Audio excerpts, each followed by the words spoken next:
ഉമ്മാനെ ഉംറക്ക് കൊണ്ടുപോകണമെന്ന് ആഗ്രഹമുള്ളവർ ജസ്റ്റ് ഒന്ന് യെസ് എന്ന് കമൻറ്റ് ചെയ്യോ. ഇത് ഗിവ് ആയിട്ടൊന്നുമല്ല. കാരണം കഴിഞ്ഞ ഗിവ് അവേയിൽ ഇന്നലെ ഞാൻ ലൈവിൽ വന്ന് നമ്മുടെ വിന്നറിനെ ആ ഒരു റാൻഡമായിട്ട് നമ്മളിങ്ങനെ തിരഞ്ഞെടുത്തല്ലോ. ആ സമയത്ത് അതിൻ്റെ വിജയ് ഇന്ന് എനിക്ക് മെസ്സേജ് അയച്ചിട്ട് പറഞ്ഞു, ഞാൻ ഈ ഗിവ് അവേയിൽ പാർട്ടിസിപ്പേറ്റ് ചെയ്യുമ്പോൾ തന്നെ നീയത്ത് വെച്ചിരുന്നതെന്ന് പറഞ്ഞാൽ ഞാനെങ്ങാനും വിജയ് ആയാൽ എൻ്റെ ഉമ്മയെ പറഞ്ഞേക്കണം എന്നായിരുന്നു. ശരിക്കും എനിക്ക് ഇപ്പോഴത്തെ ഈ ഒരു പുതിയ ജനറേഷനിലുള്ള ആളുകളുടെ മനസ്സിൻ്റെ വിശാലത എനിക്കിതിൽ മനസ്സിലാക്കാൻ പറ്റി. അവരുടെ ബയോയിൽ നോക്കുമ്പോൾ ഈ ലോകത്തെ ഏറ്റവും ഭംഗിയുള്ളത് മദീനയാണെന്നായിരുന്നു അവരുടെ ബയോ.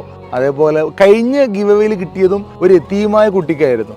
ഇങ്ങനെ അർഹിക്കുന്ന ആളുകൾക്കാണ് അൽഹംദുലില്ലാഹ് അള്ളാഹിൻ്റെ തൗഫീഖ് കൊണ്ട് കിട്ടുന്നുള്ളത്. പിന്നെ ഇവർ പറഞ്ഞു ഉമ്മാക്ക് പാസ്പോർട്ടൊന്നും ആയിട്ടില്ല, അപ്പോൾ ഞാൻ പാസ്പോർട്ടൊക്കെ എടുത്ത് സെറ്റാക്കി വെക്കാൻ പറഞ്ഞിട്ടുണ്ട്.